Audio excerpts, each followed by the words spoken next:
We have discussed all the available arithmetic operators. We can move on to the next category of operators, which are relational operators.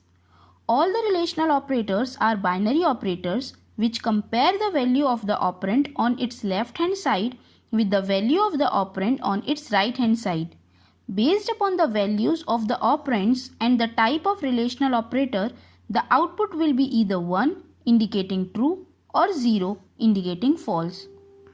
In this example, less than operator has been applied over two variables a and b. This operator returns 1 if the value of the left hand operand is less than the value of the right hand operand. If a and b are equal to 3 and 5 respectively, the output of this expression will be 1, which will be interpreted as true.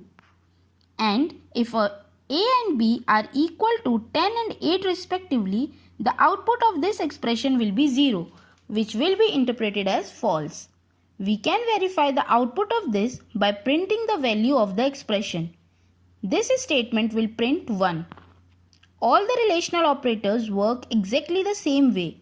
They compare the value of the left hand operand with the value of the right hand operand and deliver either 1 or 0 based upon the type of the operator.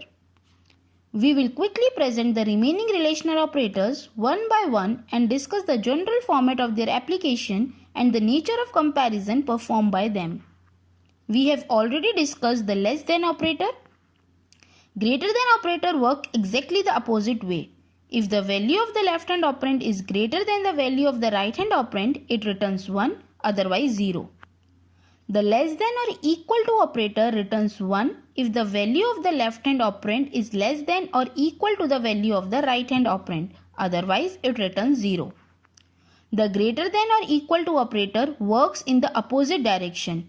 It returns 1 if the value of the left hand operand is greater than or equal to the value of the right hand operand and vice versa. The equal to operator compares the value of the two operands and returns 1 if they are exactly equal, otherwise it returns 0. And the not equal to operator returns 1 if the value of the two operands is not equal, otherwise it returns 0. An important point about the application of the relational operators should be noted. Relational operators expect the operands to be of numeric type or at least of the type which can be interpreted as a numeric value. Numeric type include all the integer type like char, short, integer and long, and it also include float and double type. Whereas pointer types, which are actually long type value, can be interpreted as numeric type. In this example, two characters have been compared. Internally, each character is represented as an integer value, which is its ASCII code. And hence, this is a perfectly legal statement and it will return 1 because the ASCII value of D is 68 and the ASCII value of E is 69.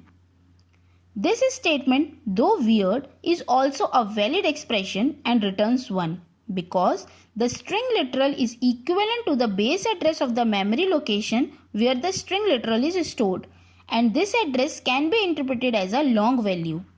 You will come across many such examples in the video covering problems on pointers and arrays.